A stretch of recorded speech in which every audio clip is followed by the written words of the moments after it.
This video tutorial discusses Rhinoceros 3D file preparation techniques for future processing in RHINOcam 2012. Previous experience is not required. If at any point you would like to follow along, you can access the Rhino 3DM file on the DFAB server or online at www.cmu-dfab.com. The file is titled RHINOfilePREP.3dm. Let's get started. Here we have a file that we would like to prepare for the CNC router. This model is a universal representation of the most commonly used CNC operations within RHINOcam. Its purpose is left to your imagination. Material selection. When we first begin developing a model for CNC routing within Rhinoceros 3D, it's important that we have a general idea of the size that we would like to work with. Size constraints are limited to material availability and milling bit availability. When we look at this model, we see that our part measures 24 inches by 24 inches by 3 inches thick, indicated by the red dimensions. This would require material that measures 2 foot by 2 foot by 3 inches. Therefore, we have several material choices. When choosing a material to work with, all users should focus on project efficiency. Efficiency is based on cost and time. For instance, we could use 3/4 inch MDF or plywood for successful completion of this model, but that would require the user to glue or laminate 4 sheets of 2 foot by 2 foot stock to achieve the 3-inch required thickness. This takes time, and additionally, lumber materials or materials that are dense usually take longer to mill because of milling bit constraints. Alternatively, we could use 2 foot by 2 foot by 3 inch thick foam for this model. This would be less expensive, and its material properties would allow for faster completion or faster milling time. In this case, foam is a more efficient material for our project. However, the sacrifice we make by using a less expensive and radically different material lies in the post-processing. We would have a difficult time sanding, vacuum forming, painting, and handling foam material because of its material properties. Therefore, if we require heavy post-processing, we should research other material possibilities. For this model, we will assume that we are milling from 2 foot by 2 foot by 3 inch EPS foam, more commonly recognized as styrofoam. A useful tip while developing your model is to create boundaries to build within. For example, I know that I'll be using 2 foot by 2 foot by 3 inch foam, so I will create boundaries that indicate the 2 foot by 2 foot by 3 inch limitations.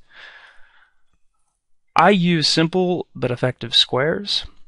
You could also create a solid 2 foot by 2 foot by 3 inch box to indicate your build limits, but it can cause difficulties throughout your modeling process when you use anything other than a wireframe viewport. Bit selection. Next, we should focus on bit selection. When creating your model, begin thinking about what milling bits will be used for successful completion of your model. Your selection or choice is dependent on the detail you are looking to achieve and the depth your model requires. Simply put, details are dependent on bit diameter and type, whereas depth is dependent on bit length. For instance, if we look at the top left of our model, we see that we have a small opening that requires a profiling pass. It is highlighted in cyan.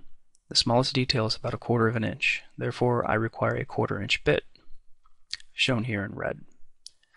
However, I can only use this 1/4 inch bit if it is long enough to cut to the depth I require. If we look at a side view, we can see that my bit selection is not long enough to cut to the depth I require. The tool cone or bit holder will collide with our part. Therefore, I will have to select a bit that is longer.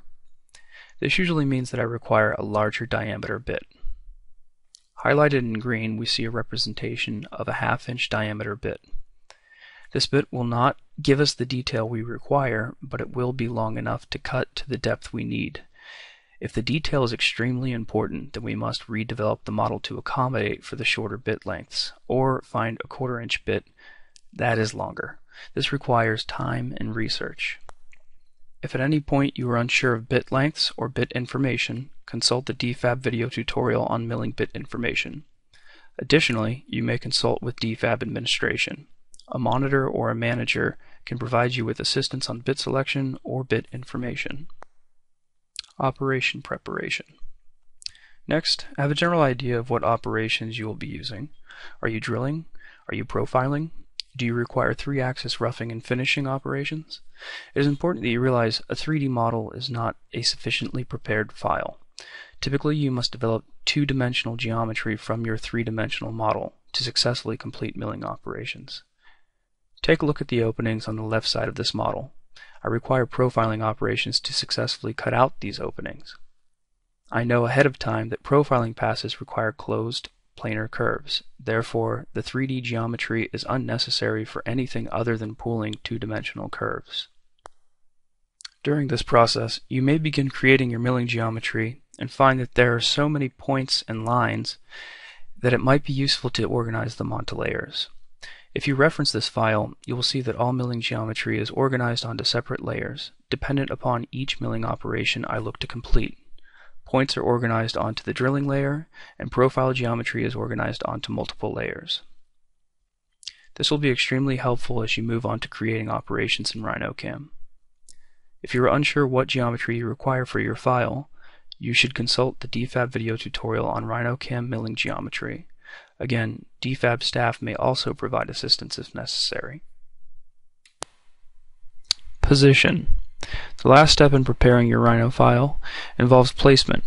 The CNC router's origin point is located at the bottom left of the table. Before beginning in RHINOcam, be sure to relocate your milling geometry to your grid's origin. This means that the bottom left of your model should reference X and Y 0. Also, note that this geometry sits above the C-plane. This will ensure an accident-free job, as the milling bit will not attempt to cut any geometry below Z0. This concludes our session. You are now ready to view the RHINOcam 2012 setup tutorial.